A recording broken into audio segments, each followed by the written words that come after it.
Hello guys, welcome back to my mini blog. तर कसे आहेत सगळे, मजेत ना? तर आजच्या दिवसाची सुरुवात झाली आहे आणि मी पार्लरला जायला रेडी आहे. बट पुढे ऐका मी का नाही गेली. त्याच्यानंतर मग इथे सगळे खेळत आहेत मस्तपैकी पोरं. मी घेतलं जेवायला, जेवली. त्याच्यानंतर हिने काव्याने कुठून तरी अंडा आणला बाहेरून आणि बोलते दीदी बघ चिमणीचा अंडा आहे.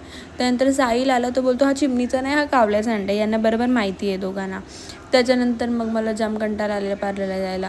मग ना मला असं काहीतरी ना किचनमध्ये जाऊन बनवूशी वाटत होता. ठीक आहे, तर मग मी गेलीच नाही पार्लरला, कंटाळा आलेला म्हणून. त्यानंतर मग गेली सामान आणायला आणि आम्ही आज बनवणार होते बर्गर. काकी आणि प्रथा पण आलेली बघा मार्केटमध्ये. हा कसला फास्ट एकदम सोलून दिले आम्हाला. त्यानंतर घरी आली आणि मग घेतला पटापट बर्गर बनवला. बघा टिक्की बनवून रेडी झाले आपले आणि त्याच्यानंतर बर्गर पण रेडी झाल्यात. आणि बापरे, तुम्हाला काय सांगू, मी सगळ्यांना दिलं थोडा सगळ्यांना जाम आवडला आणि मी त्याच्यानंतर खाल्ला. बापरे, कसला भारी झालेला, म्हणजे विकतच्या बर्गरला पण फेल केलेला असं मी बनवलेलं आहे. ठीक आहे, त्याच्यानंतर मग भार्गवीनी पण खाल्लं एक तेव्हा खाते, मला बोलते छान झालं आहे.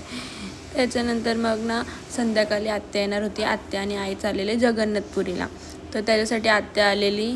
तर मग आत्याला बघ वेलकम केला आम्ही आणि त्यानंतर मग आत्याला पण दिलं बर्गर खायला. मग आत्याने पण बर्गर खाल्ला. आत्या बोलत होती जाम भारी झाले. वा आत्याचे रिॲक्शन्स बघा तुम्ही.